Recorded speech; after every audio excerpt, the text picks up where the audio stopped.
Kaixo eta ongi etorriak bertzegun batez, Zunat magazinera gaur ekainaren 7 dugu asteazkena eta gaurkoan baitere elkarrizketa bat izanen dugu hementxe platoan aski interesgarria kasu honetan Harrera familien inguruan ariko gara solasean eta horretarako Nafarroako Harrera familien elkarteko kidea den Izaskun Anduezarekin egonen gara, elkarte honen izena Magale da eta Izaskunek kontatuko digu zein den haien egitekoa, zein diren haien helburuak eta pixkat nola funtzionatzen duen, gero ere bere esperientzia propioa kontatuko digu, Izaskun ere Harrera familia delako. Elkarrizketa interesgarri hori baino lehen, nola ez, betiko edukiekin hasiko gara. Lehenik eta behin, efemerideak. 1682 urteko ekainaren 7 Jamaikan goizeko 11:43, 1960ko hamarkadan errekuperatu zen erloju baten orduaren arabera, lurrikara izan zen eta tsunamiak Port Royal hiria suntsitu zuen. Populazioaren erdia hil zen, 6.000 pertsona inguru bizi zirenan, eta 2.000 gehiagok galduko zuten bizia ondorengo hilabetetan izurri bubonikoaren ondorioz. 1942an, Muammar al-Kaddafi, abokatu militar eta politiko, Libioa jaio zen. 1978an, ETAk bere lehen hilketa burutu zuen ekainaren 7an. Bilabonan, Jose Angel Perdines guardia zibila erail ondorengo tiroketan Xabi Etxebarrieta, eta kidea hil zen Tolosan, iesi zioanean, hau ere lehena izan zen.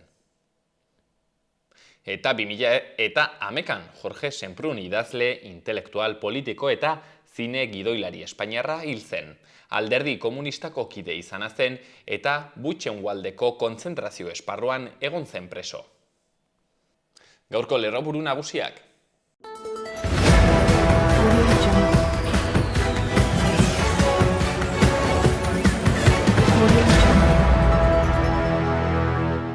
Gero bai Nafarroko Parlamentu berriaren buru izatea adostu dute. Nafarroa jaia da erasotzaileak stop Nafarroko Berdintasun Institutuaren lema berdintasunean oinarritutako eta eraso sexistari gabeko jaietarako. Nafarroko lehendakariak Korellako Naturhal edari vegetal jasangarriak ekoizten dituen enpresaren ontziratze lerro berria ezagutu du. Igeri egiten ari zela desagertutako gazte baten bila hasi dira berriro Alloz urtegian. Zereal soroetan mirotz urdina eta xuriaren kabiak babesteko kanpaina hasi da. Iruñeko 4 ikastetxek parte hartzen dute udalak sustatutako eskola ibilbide osasungarri eta seguruak bultzatzeko programan. Asteazken ostegun eta ostiraletan 3 eguneko izen ematea 010 telefonoaren bidez eta udalaren webgunearen bidez Sanferminetako entzierroen zozketarako. Zuaiz Gurrutxaga futbolistok monologoa aurkeztuko du igande hontan Arizkunen.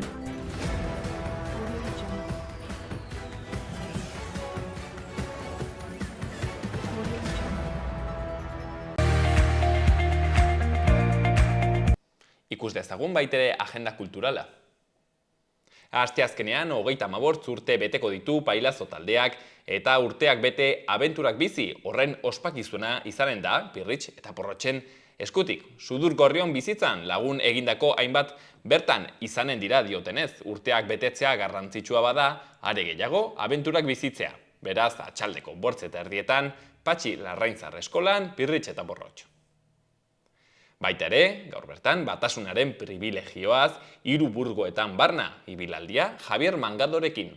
Irtera, Iruñeko Udal plazan bortzetan izan behar da, baino sarrera eskatu behar da. Jaione Urtasunen eskutik Pontxa eta Udako ipuin kontakizuna izanen dugu, atxaldeko 6etan Zibikaneko liburutegian. Eta bertsolaritzari begira jarriko da Kalakak Laba sareko literatur egitasmoa. Bertsoaz eta fikzioaren mugez ariko dira Nerea Ibarzabal eta Sustraikolina Irati Majuelok gidatuta. Asteazkenean 7etan Laban. Hortzegunean Aitamari erreskate ontzia hitzaldia eskainiko du Iñaki Goñi ontzian ibilitako medikuak. Ika Arturo Kampion euskaltegian goizeko 10etan eta atxaldeko 8:30. Kantu eta iza musika zikloaren barne, Sara Azurzak kontzertua eskainiko du Oko Andrea Maria plazan atxaldeko 8etan.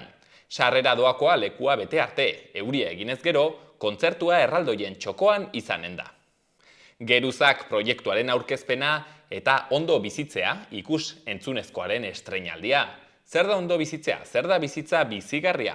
Ospea, boterea, dirua, atxaldeko 6:30 Laban.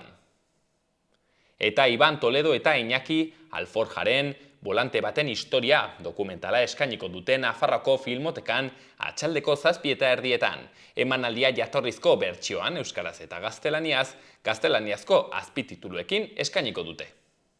Hortzilarean Flobin Maletineko ipuinekin ipuin kontalaria. Iturramako Zibiboxean 6:30. Eta larun batean, Iruñan, Euskararen aldeko eguna antolatu dute Euskara Nafar guztiona lelopean.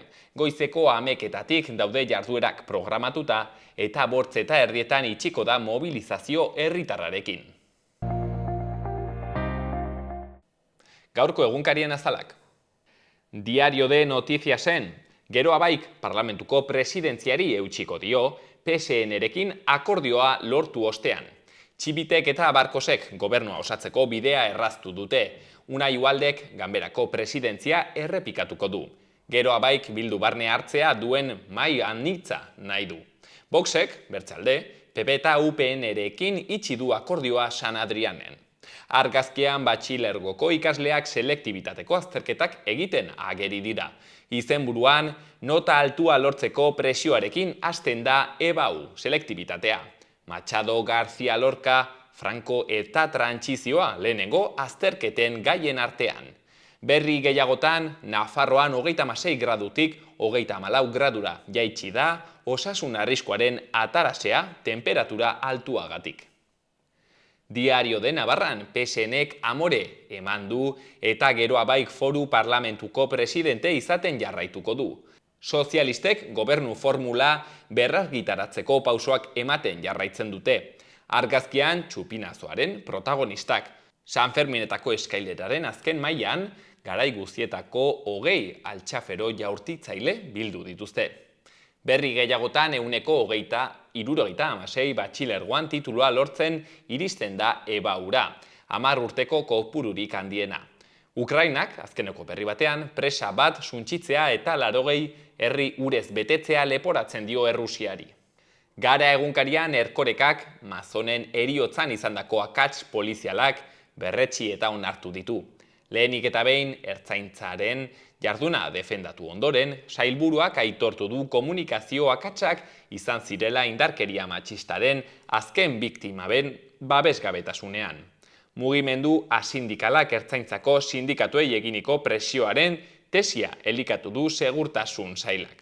Eta bertze berri batzuetan, Moskuk eta Kiebek kajobakako presa egan egitea leporatzen diote elkarri.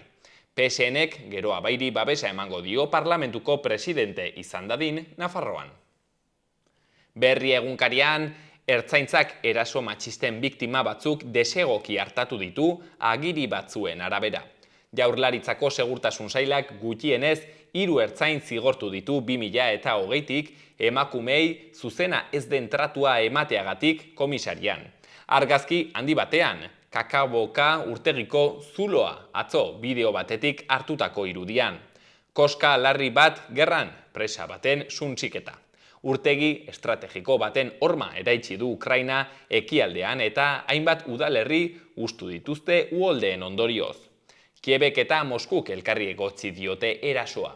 Beste berri batzuetan, erretreten erreformaren aurka 100 lagun elkartu dira Baionan. PSNek onartu du Gero Abaik parlamentuko presidentzia berriz hartzea. Eta Euskal Herria irratian, Gero Abaik Nafarroko parlamentuko buru izanen da, hemen ere berri berdina. Txibitek eta Barkosek aniztasun politikoa aitortuko duen parlamentuko mahaia eratzeko jarrerak hurbildu dituzte eta Gero Abaik Nafarroko parlamentu berriaren buru izatea adostu dute. Alboko berrian, Txefi Roko labeko kidearen hitzak. Langile arrazializatuak ugazaben txantaiaren biktima dira sarri. Eta azkeneko berrian, Nafarroak bero boladei aurre egiteko protokoloa aldatu du. Gaurko eta biharko eguraldia. Gaur asteazkena hodeitza handituz joanen da eta ipar partean temperatura are gehiago igoko da.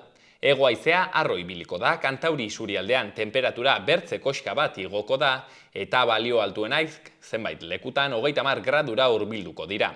Hegoaldean aldiz hodeitza dela eta maksimoak zertxobait jaitsiko dira. Goizean erdi mailako hodeiak eta goi hodeiak ugaritu eginen dira, atxaldean hodeitsu geratuko da eta atxalde gau partean zaparrada bakan batzuk bota ditzake. Hortzegunean giro nahasiagoa izanen dugu eta beroak jarraipena izanen du bihar. Hego haizean bizi ibiliko da eta maksimoetan ez da gora bera handirik izango, bereziki Kantauri isurialdean sargori egonen da. Hodeiak izango dira nagusi ordu askotan, ezegonkortasuna areagotu egingo da, eta zaparrada trumoitsuak bota ditzake batez ere atxalde gau partean. Eguerditik aitzienera kostaldeko zenbait lekutan brisa ibil daiteke.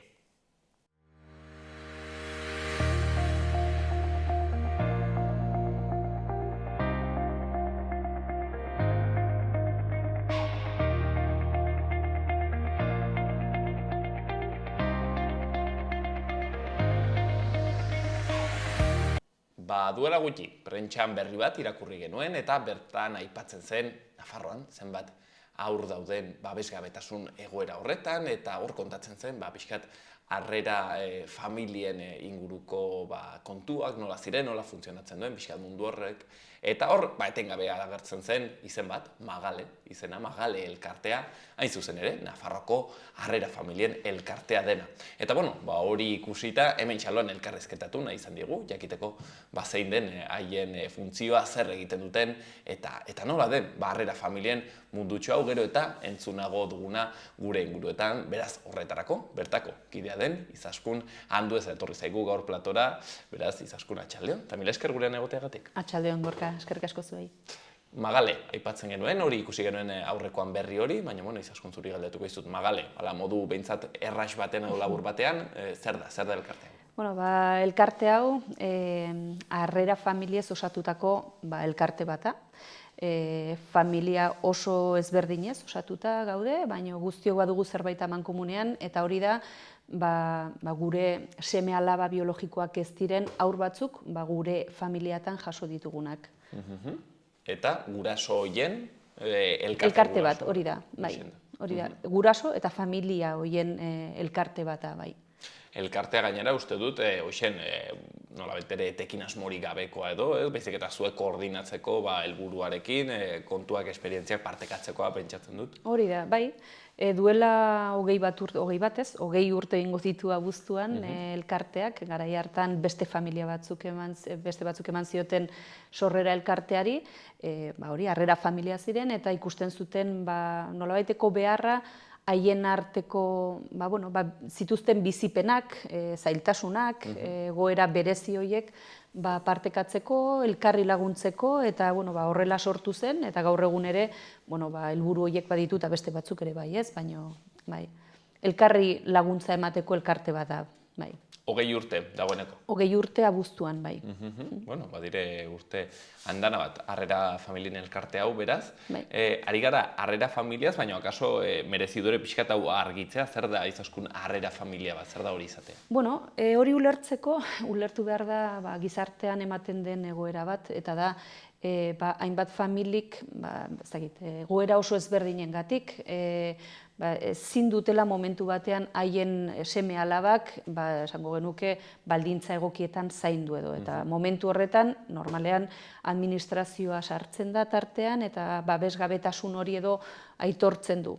Eta momentu horretatik, administrazioak aurroiek ditu, pasatzen dira beak eta harrera zentro batetik, hor ikusten da haien egoera zein den, eta bi aukera daude. Bata da, instituzionalizaturik jarraitzea eta gobernuko zentroetan jarraitzea, edo bestela bilatzen dira harrera familiak.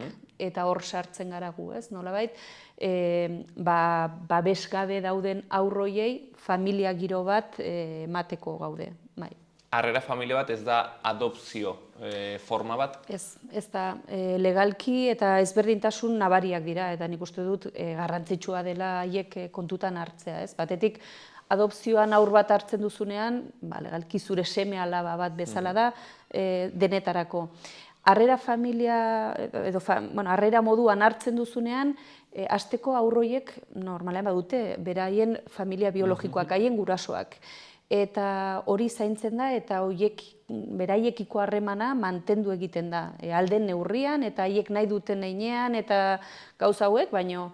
Eta gero, ere behin-behinekoa da, ze adin txikikoak diren bitartean irauten duen zerbait da, berez legalki, gero egia da, harremanak, eta hori da elkarteak ere lantzen duen gauzetako bat, legalki, 18 urteetatik aurrera, adin handikoak dira, edo, helduak, eta orduan berez ez daude desagertzen dira familia harrerak, naiz eta beraiekin bizi, naiz eta ikasketak gurasoiek ordaindu eta beste seme alaba bat gehiago bezala izan, legalki ez dira.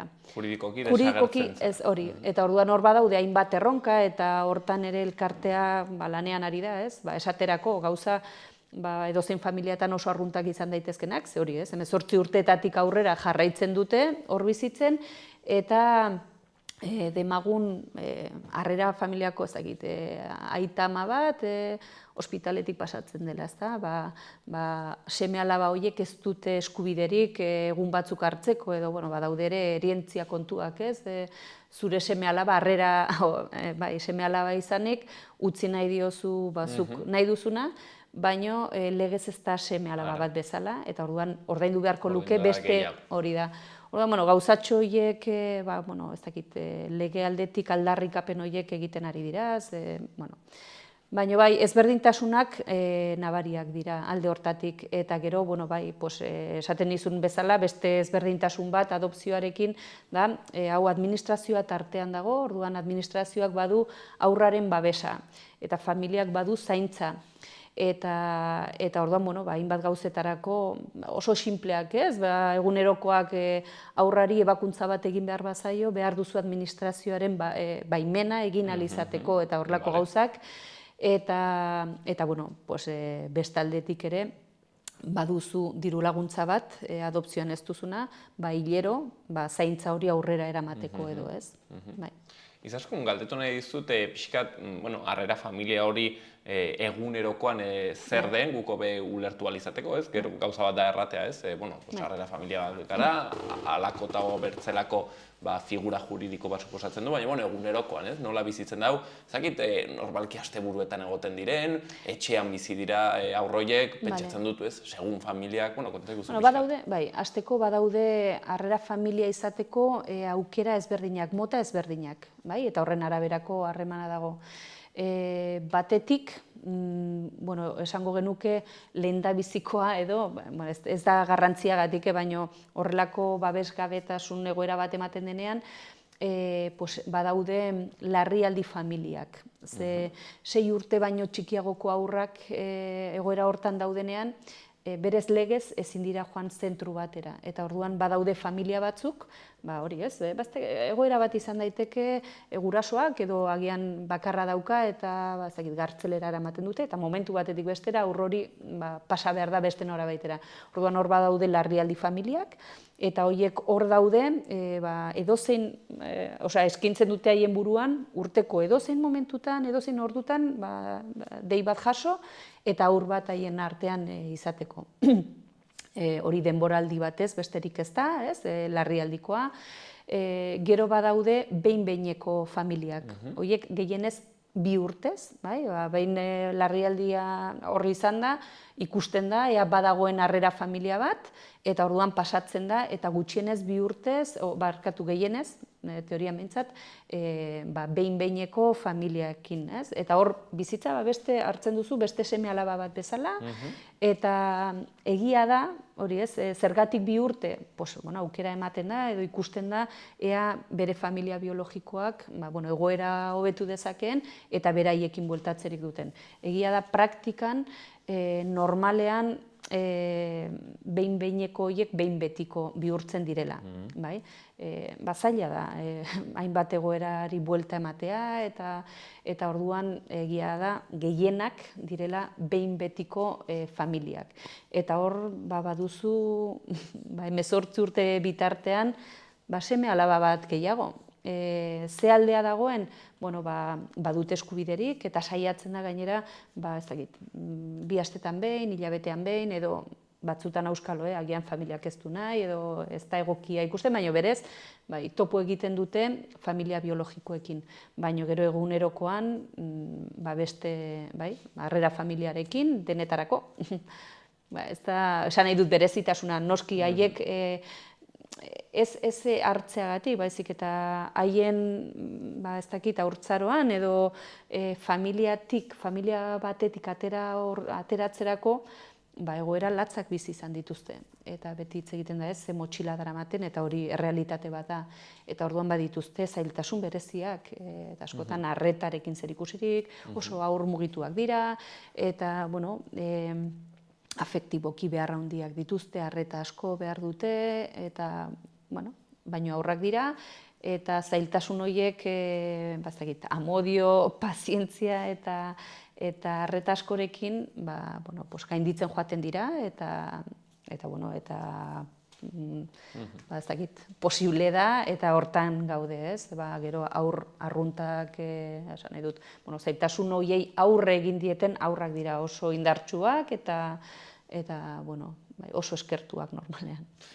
Behin betiko, nolabait ere eredu hori hartzen badugu, horrek erran nahi du behartua gaudelako matxo artean 18 urteak arte mantentzera, edo pentsatzen du beti egoten aldera, haizu, ez du, nolabait ere ez dagoen kaje honik, ez gara ongi moldatzen, eta beraz, bertzea irten bide bat, edo, printzipioz nolabait ere eskatzen zaio familia bat iaizu, zukatzen mazu behin betiko kompromiso hori, eman behar diozu egonkortasun bat, printzipioz 18 urteak arte.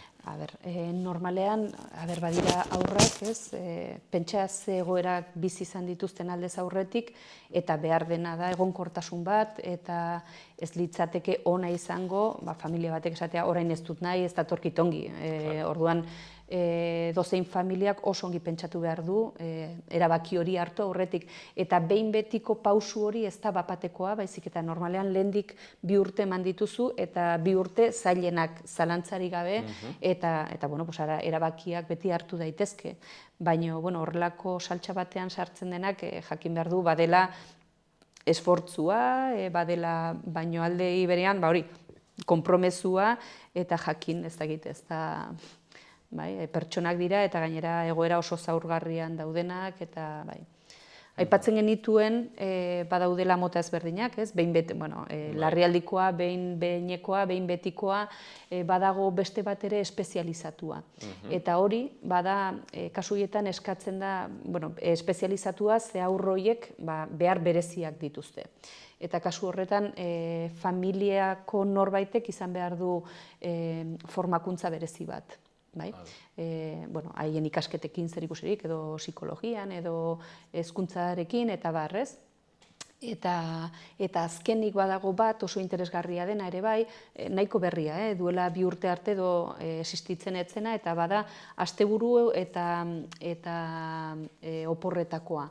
Orduan norbaitek hartu dezake, bakarrik asteburutan hartzeko eta oporralditan.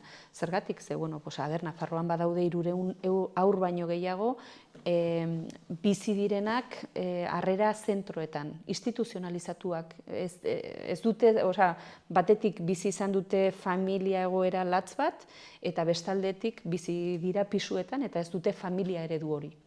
Eta 300 asko da. Irundainekoa, adibidez bat ezaguna duguna, horkoa edo irundainekoa hori.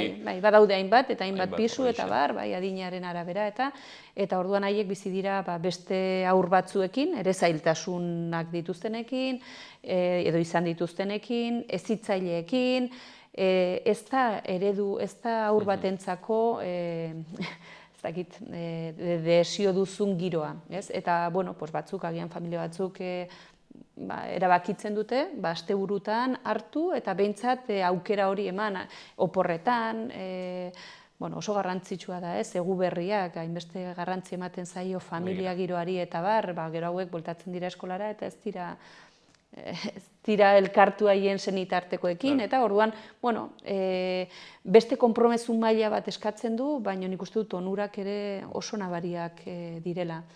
Aukera ere orain badago, beraz. Orain badago, bai. Eta norbaitek buruan izango baluz, ere hasteko nik uste dut aukera polita dela, ez? Kasu horretan, ez zaude behartu astebururo, opor guztietan, orain badugu bat, kide batez, esaterako, hartzen du 2 astetan behin bera badoa herrira, eta esaten du, nik hartzen dut herrira noanean, eta orduanan badu giro bat, eta beti, eta gero oporretan ere bai, 15 bat egun, badoaz familiarekin oporretara, eta orduan beraiekin hartzen dute. Aldez aurretik zehazten da, zenbatero eta bar, baina badaude aukera nitz ikusten duzu, ez, familiarrera izateko.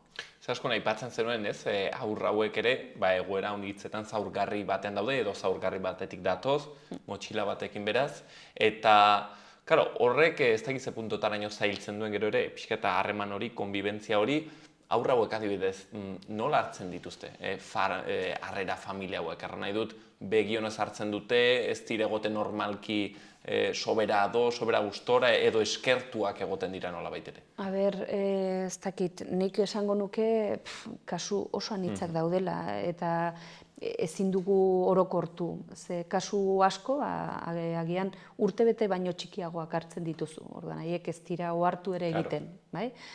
Beste batzuk agian 10 urterekin, eta ez dakit zenbat bizipen eta izugarrizko motxila, eta ez dakit munduaren kontra bizi dira. Hori da, tokatu zaiena, eta orduan haserre hori eta isladatzen dute. Baina normalean, hori ez, askotan esaten dugu maitasuna, baina egia da, maitasunak horren beste egiten du, ez da berdina hasieran, edo denborarekin lortzen diren emaitzak. Hasiera zaiena beti. Bai, nera bezaroa ere konplexua izaten da, kasu batzuetan, beste batzuetan ez, baina, normalean hasiera da, bai. Komplikatuena. Bai. Eta, hor, maitasuna aipatzen zenuen, ez? Goxatzeko egoera horiek. Eta pazientzia ere, batetik maitasun asko eman, eta gero pazientzia asko izan behar da. Pentsatzen dut gero izango dela, ez? Arron diferentea hori aipatzen zuen, hartzen duzu 3 urtekin, 4 urtekin edo la, edo, ja 16kin, ez? Ez da igual kasu horiek gutxiago ematen dira, ez pentsatzen dut. 16 ez da erraza, esan nahi dut, kasu horietan ziurrenik ja pisuan geratuko lirateke. Txikiagoak hartzen dira normalean eta hola. Baina, ez dakit, 2 urterekin ja aur batek izugarrizko motxila eraman dezake. Bizipenak, bai. Eta, gero, adibidez, familia biologikoarekin, ez dakit, zer nolako harremana izaten den, hau da, harrera familiak ere izaten du harremana familia biologikoarekin? Berez ez du zertan, baina esango nuke aurrarentzako eta denentzako egokiena dela, eta aukera hor, inor ez dago behartuta, eta topaketak egiten dituztenean, berez, batzuk gela batean sartu eta besteak beste gela batetik, eta baino esango nuke naturalena eta hoberena bada, harreman bat izatea, aurrek badakite zein den haien egoera, nondik datozen, familia hori, eta normalizatzen denean egokiagoa da, bai. Asko aipatzen dugu, argi eta garbi helburuetako bat Magalena, hain zuzen ere ez, zuek koordinatzea, eta beraz aurroiei espazio seguru bat egonkor bat ematea.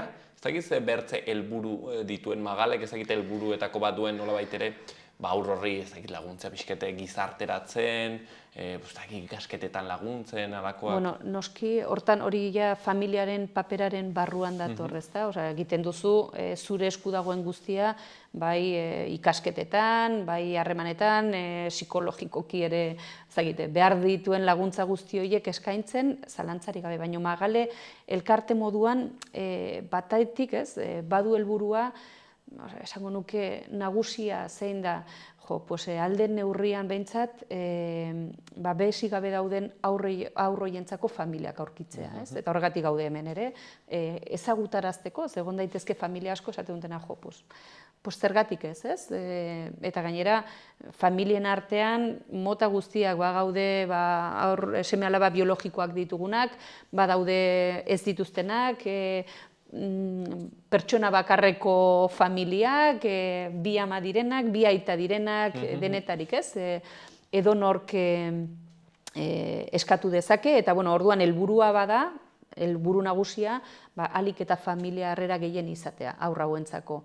Bestaldetik ere, badaude zailtasunak, haurrak, beste haur batzuk ere ditugunak, badakigu, hezitzea ez dela erraza, eta haur hauek badituzte beste zailtasun batzuk, orduan, ematen da formakuntza ere bai, gure artean, jasotzen dugu, gero bestaldetik, eta oso garrantzitsua da, legeari dagokionez, aldarrikapen izugarriak egiten dira, harremanak, alderdi administrazioarekin, baita partidu politikoekin ere, hainbat eskubide aldarrikatzeko, eta orokorrean haurren eskubideen aldeko aldarrikapenak dira, baina baita ere familiarenak ere, esaten izuna, gaur egun ez dago aurre ikusita, seme alaba, ez dakit, batek eman ditzake 18 urte, 17 urte, familia horrekin, eta gero hortik aurrera legalki ez da ezer, nik uste dut badagoela lana oraindik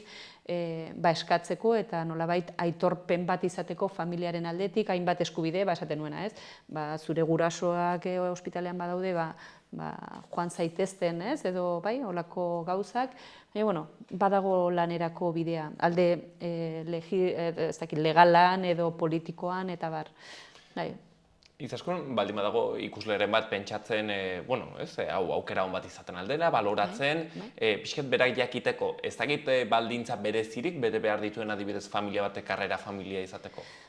Berez ez, edonork aurkeztu dezake bere burua, izateko, esaten dudan moduan, pertsona bakar batek, edo kolore guztitako familiek, hori bai, gero administrazioak nolabait azterketa bat, edo egokitasun azterketa bat egiten du, eta ikusten du, noski ez dakit, ez zara familia oso berezia izan behar, baina bai gutxiengo batzuk bete behar direla, eta elkarrizketaren bat, eta baina esango nuke, edo nork, daukala profil egokia nahi badu eta pres badago, noski jakin behar duela, zer den ez da ze polita, ez dakit, txakur bat bezala, izan nahi dut haur bat, jakin behar da, eta zailtasunak izango direla, eta konpromezu hori nire ustez izatea, eta baino edonork eskatu dezake, bai. Eta Izaskun ere egonen da norbait pentsatzen ostra, nik igual egin denuke, baina karo, guk ere etxean ez dugu, egoera ekonomiko onena, oparoena, aipatzen zenuen, egoten direla diru laguntzak. Badaude eta asmoa da, behintzat alderdi ekonomiko hori oztopo bat ez izatea, ez? Eta gaur egun eguneratzen ari dira laguntzak, eta uste dut oraintxea izango direla 800 bat euro hilean, zaintza hori aurrera eramateko, hori aur bat denean, bi direnean, hori berezia da, nik ez dut osongi ulertzen, zergatik bigarren seme alaba horrengatik erdia. Batek 800, besteak ezakit gutxiago jaten duen edo zer, baina orduan, erdia izango litzateke. Hori, aipatzen duzula ere, haun hitzetan ematen da kasu hori, hau da, ez dela bakarrik haur bat, baizik eta anaia arreba batzuk izaten dire, eta beraz komeni izaten da, nolabaitera aurroientzat, oberena izanen da, pentsatzen dut, seme alaba guziak hartzea. Bai, hori, baina aztertzen da, eta norberak bere burua eskaintzen duenean, ez dago behartuta. Badatoz eta eskaintzen dizute ezu badugu, aur bat, adinontakoa, ez dakiz zer, edo 3 dira, nik agian 3 oraintxe ezin dut, eta ez dakit aukera bat, inorrez dago behartuta, eta gainera, ongi aztertzea familiaren egoera, normalean baldintzetako bat bai esaten dela familiako kide guztiak edo bat etortzea horrekin, bai. Ez dadila gurasoen gauza bat, ze ongi ekarriko dugu, gero eragiten du familia guztiarengan. Seme alabak baldin bai duzu, haiek ere ados egote beraz garrantzitsua. Bai, oso, bai. Hortxen, beraz ez dago baldintza nolabait ere berezirik, bai denak ados egotea, eta gero, epatzen genuen badirela bertzelako laguntzak. Izaskun, galdetu nahi nizun pixket Nafarroan, nola dagoen egoera, pentsatzen dut, itxaron zerrenda ez dela izango harrera familiena, hau da ez direla harrera familiak egon behar, esperoan aurrak lortzera, baizik eta gehiago alderantziz izanen dela, ezagit. Bi gauzak ematen dira batera, eta orain azalduko dut zergatik. Normalean, hola argazki orokor bat ematearren, ez? Nafarroan momentu hontan, hau, datu ofizialak dira, berdin zait, 606 haur inguru daude babesgabetasun egoera hortan. Hoietatik erdiak baino gehiago administrazioko harrera zentruetan bizi dira. 300 baino gehiago, eta 324 ziren datuak, eta 146 familia harreratan. Beraz, badaude 300 piko, nolabait, familiatan egon zitezkenak. Baino egia da, bestaldetik familia harrera izan nahi dutenak eskaera bat egin behar dutela, eta hor berriro administrazioa dago, eta momentu honetan badago, ez dakit nola esango nuke, baino korapilo bat administrazioan, lainez gainezka daude, eta orduan batek eman ditzake hilabeteak onartua izan arte. Osa, esan dut ez da, prozesu bat da, eta orduan prozesu hortan administrazioa sartzen den heinean, motel doa momentu honetan. Beraz, pentsatze dongo dira hor itxaroten, baina, prozedurari itxaroten. Hori da, bai. Baina, esan nahi dut, hori ere nabarmentzekoa da, hori aurrak hor daude, familiak ere presta hartzeko, eta hor tarteko hori kezkagarria da. Eta 300 inguru aurra aipatzen genuen, zentro hauetan batez ere ez, egonen direnak, eta... Zentro pisuetan, hori da, bai.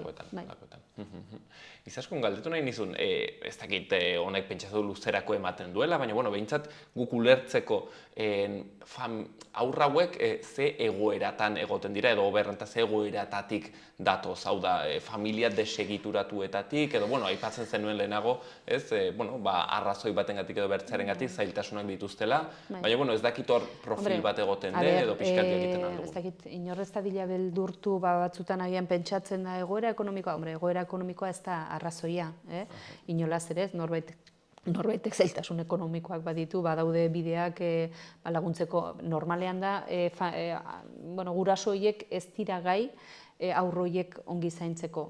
Askotan tartean egon daitezke kontsumo arazoak, alkohola edo tratu txarrak, ikusten denean tratu txarrak jasotzen dituztenean, eta, horrelako egoera oso latzak, ez dakit, hori edo, norbait gartzelera eramaten dute, zerbait egin duelako, orduan ezin du zaindu. Eman izan dira orain COVID garaian ere bai, bi gurasoak ospitalera, eta orduan etorkin, kasu batzuk ziren ez, kasu bat zehazki, eta orduan seme-alabak kanpoan gelditzen ziren, eta larrialdi familia bat bilatu zuten, momentu horretan, ez zuten nor zaintzerik. Egoera oso ezberdinak, baina normalean bai badutela zerikusirik, agian kontsumoak eta bestelako gauzekin. Eta pentsatut bertze talde haundi xamar bat ere izanen dela nolabait ere pertsona migranteak direnak, baina adinez txikikoak, horiek izaten aldire, ez? Etorkinak nolabait ere, etorri direnak bakarrik, gurasorik gabe, eta haiek ere? Ez, esan nahi duzuzuk gazte, etorri direnak adin txikikoak bakarrik, horiek ez dira profilo horietan, esan nahi dut zeia, ez egita edo gehiago, ez? Horiek normalean pisuetan edo egoten dira. Lehentasuna izaten dute txikiagoak direnak, eta hauek adin txikikoak dira, baina migrazio prozesu bat egin dute bakarrik, ez? Kasu hauetan normalean lehentasuna dute txikienek, egoera zailenean daudenak, arazo gehiago dituztenak, eta bar, ez daude denentzako familiak orduan, bai. Izaskun, galdetu nahi nizun, pixkat akitzeko, ze mezu emango zenien, ikuslei, nolabait ere ez, norbait baldin badago, pentsatzen agian ez, nolabait ere badu erraten den bezala kezka hori buruan, ez dakit, zer erranen zenion, nola gonbidatuko zenion, edo zer erranen duzun ez, pentsatzen dut, ikusita zenbat haur dauden egoera horretan, magaletik ez, nolabait ere mezu hori zabaldu nahi duzuela, hau da, harrera familiak gehiago behar ditugula, ez dakit hortxe. Bai, ez zalantzarik gabe, haurrak hor daude, familia izateko deseiotan, edo beharra badago, Eta nik esango niekena behintzat Magalerekin harremanetan jartzeko. Ze berehala jarri, bueno, ez dakit ez, atendituko ditugu, haien zalantzak argituko ditugu, eta nik uste dut jakin behar dutela, bakarrik ez liratekela egongo, eta erabakia hori hartu aurretik, izan ditzaketen zalantza guztiak gurekin partekatzeko, gure esperientziak mahai gainean jarriko ditugu, animatuko ditugula ez da bakarrik segi, baizik eta goazen elkarrekin, ez? Eta elkarrekin horretan da lehenago, da bitartean, eta jakin dezaten hortxe gaudela. Eta haien bizitzako esperientzia handienetarikoa izango dela, haien bizitza markatuko duena, eta nire ustez zailtasunak badaude ere, onerako da, ez dakit, horrelako prozesu batean sartzen denak jasotzen duen bizipoza, sekulakoa da, ikuste aur baten aldaketak eta nola gai garen, zailtasun horiei elkarrekin aurre egiteko, beraz, animatu behintzat, Magalerekin harremanetan jartzeko, eta hortik aurrera, ikusi behar dute, erabaki oso garrantzitsua da, baina ez dira bakarrik egongo. Hitz eder horiekin, gonbite horrekin, utziko dugu gaurkoan, Izaskun Andueza, zuzen ere Magaleko kidea, harrera familia bera baita ere, hementxe pixke kontatzen nola den, ez? Mundu hau, akaso ezagutzen ez genuena, eta aipatzen genuen, hortzen ez, realitate gordin bat baitere Nafarroan, 300 aur inguru badire, nola baitere, seguraski ere eskertuko zutenak, ez? Desire izanen zutenak, harrera familia bat ere aurkitzea, beraz, hortzen aukera eder hori, eta Izaskunek erraten zuen moduan, gainera, ez, nola baitere bakarrik joateko, sartzeko abentura horretan, baizik eta gu bat badago, ez? Talde bat nola baitere, eta beraz, bestuak egingo genuke hortan aurrena. Hemen utziko dugu Izaskun, mil esker, gurean egoteagatik, eta egiten duzuen lan horrengatik. Osongi, zuei aukera emategatik Magale aurkezteko.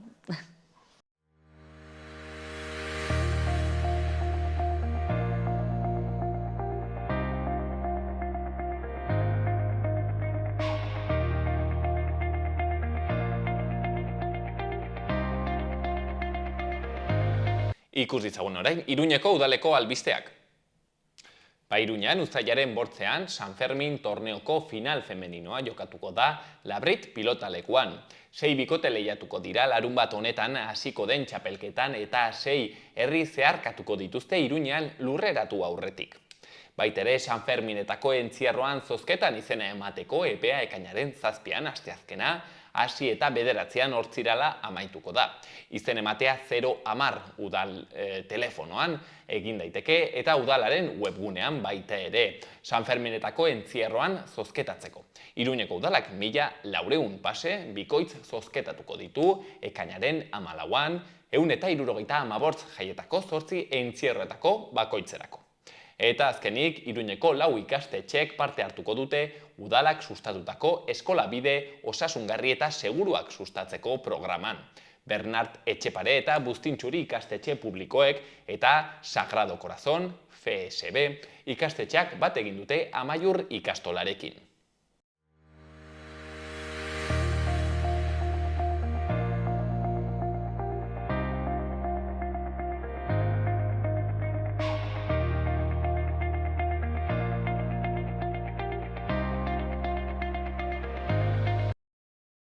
Hauxen gaurkoan magazinean eskaintzeko genizuena, akitu baino lehen, Naizenen azken bideo batekin utziko zaituztegu.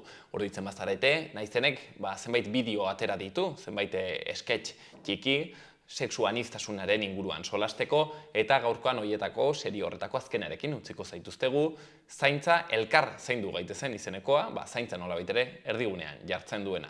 Agur?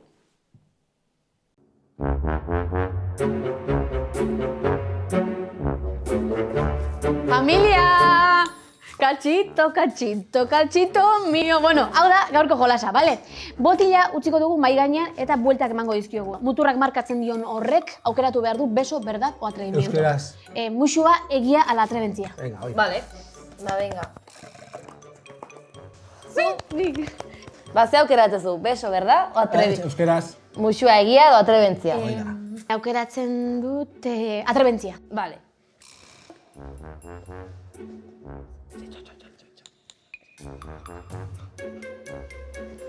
Vale, ausartu behartzea esaten, zein da zure gorputzetik gutxina gustatzen zaizun atala.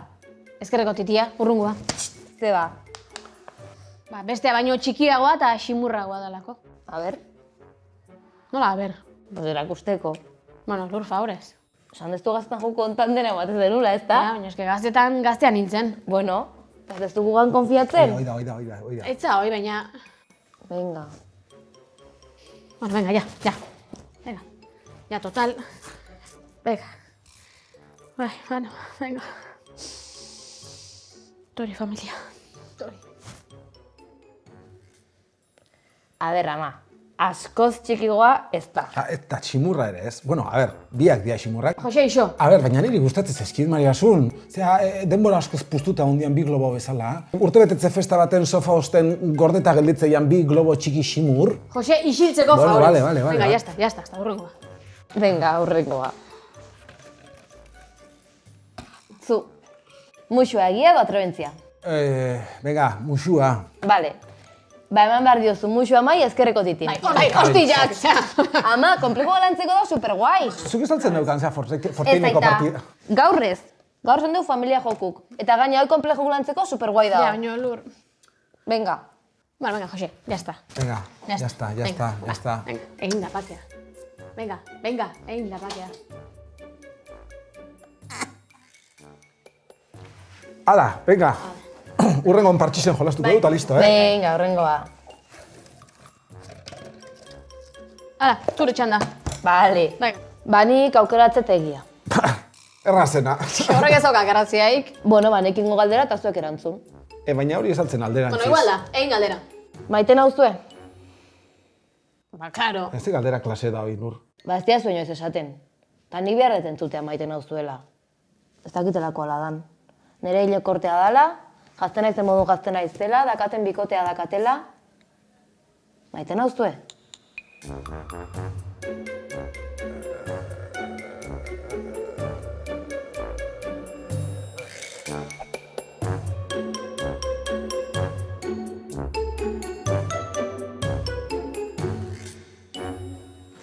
Josema kostatzea egun batzutan maite zaitut esatea.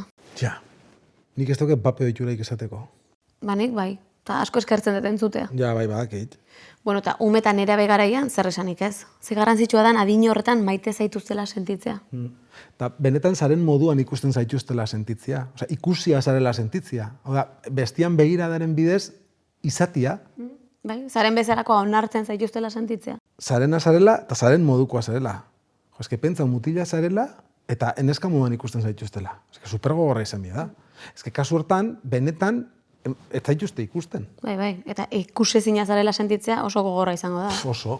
Eta hor ere ze garrantzitsua den neska bazara femeninoan hitz egitea eta mutila bazara maskulinoan. Ja. Bueno, euskeraz behintzat ez da olakoik pasetan. Ezea, nola ez ez? Ika? Ah, bueno, claro. Karo, nik hola hitz egiten badiat mutil bati eginak. Hostia, claro, ikas, bai, claro. Edo seme edo alaba esaten degunean, edo neba, arreba, anaia, ze garrantzitsua den norberaren sexu identitateari dagokiona erabiltzea. Claro, eta norbaitek izena aldatzea elegirute bajon, ba, berak aukeratutako izena erabiltzie. Azkenien, zerbait jaitek aukeraketa jon. Bajon? Jon? Zer da hoi? Ez gabitzan ikas? Bajon, jon ze ika klase da. Badin, baina bizkaieraz. Bajon, jon? Vale. Bueno, vale. A ber, asuntua da, honen kontura. Kuriosua da, jentii sartzakakon zalantzak transexualitatean inguruan. Askok eta asko galdetzen daue, ze komunetan sartuko die sakila daukien neskak? A ber, zakila daukaten neskak dira, ezta? Hoi ba. Orduan, ze komunetan sartuko die. Hoi ba. Ez dakit, hile gorrixa dien neskak moduen, edo betaurrekoa daukien neskak moduen, eta bulba daukien mutilek sartu daitezela, mutilien komunetan. Ez behi da, hobeto, bakoitza sartu deila erosuen sentiruten dan lekuen, eta punto. Alare, hausnartzekoa da, Komunen antolaketaren bidez ezartzen dugun neska eta mutilen arteko bereizketa horren zergatia. Te digo. Hori bai, kontu hontan zenbat erreztuko genuke dena, argi eukiko bagenu, neska dela, zakila eduki edo bulba eduki. Bueno, eta mutila dala, zakila eduki o bulba eduki. Ez que ze importantia dan, zaren moduan zoragarrixa zarela jakitzia. Eta maitatua zarela sentitzia. Bai, deno sentitu beharko genuke hori, eta ez da beti horrela. Ez que elkar zeintzia eta maitatzia hain da garrantzitsua, Bai, eta hori da non ardura da. eta norbera gandik azten da. Osea, nik maitatuz eta nik zainduz. Bai, Norberak ez baditu ingurukoak zaintzen, gaizki goaz. Gaur egun gainera, irudisak hartu daun jarrakin. Osea, kezi Instagram, kezi TikTok, eske egundan agabi sare sozialai behira. Eta sare sozialetan gaina, gorputz prototipo batzu bakarri saltzen duzku, zera, gorputz perfektua balia moduan. Eta horrek kristonera gaina dauko autoestiman. Bai. Pikutara, prototipoak eta inposaketak. Ez dago gaina gorputz perfekturik. Ke ba? Gorputz guztia dia desberdinak. Eskerrak. Aitzi. Bazuk ez dakotzu konplajoik? Nik? Bai. Pila bat. Baina bakizu zer? Nahi metro terdiko gorputz txiki honek zenbat eman diten bakizu. Beha, honi esker moitzen naiz leku batetik bestea. Parre egiten den, neharri egiten den, sentilu egiten den, larrutan egiten den, maitatu egiten den, ze gehiago behar dut. Ze politia, bezarkatu alzaitut? Hombre, claro. Ez que oso politia esan duzuna. Kepa, Ze, ogandik ez ziazu esan ia maiten hauzun. hombre, claro. Aitzi, asko maite zaitut. Ai, nik ere bai. Elkar zainduz. Gorputz guztiak desberdinak dira. Ez dago gorputz perfekturik.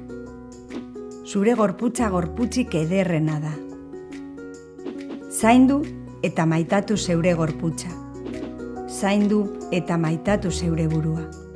Eta elkar zaindu eta maitatu dezagun. Venga, egin da bakea.